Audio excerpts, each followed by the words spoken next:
छिमेकीका छोराले नि तराईमा घर किने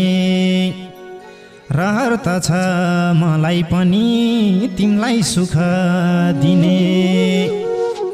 सुविधा त गाउँभित्रिए मुन्छे जति सहर कुन्नी किन लाको होला सहरैको रहर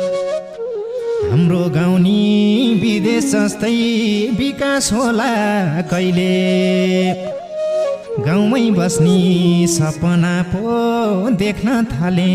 मैले हे आकी हौली कामबाट थाकेर सुत अब झ्याप्प फोन राखेर कपालु कोरेर कसरी जानी तिम्रो हाँसोमा मलाई चासो छ तिम्रो हेराइमा मनको पासो छ तिम्रो मुस्कानमा हिरा छ तिम्रो ममतामा पीडा छ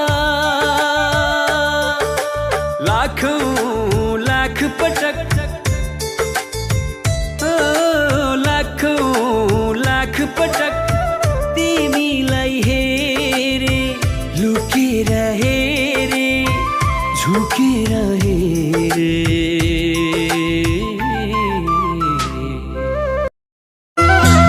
परान भन्दा छौ तिमी प्यारो चोखो प्रेमको हुन्न महात्यारो मनको कुरा भन्न पाए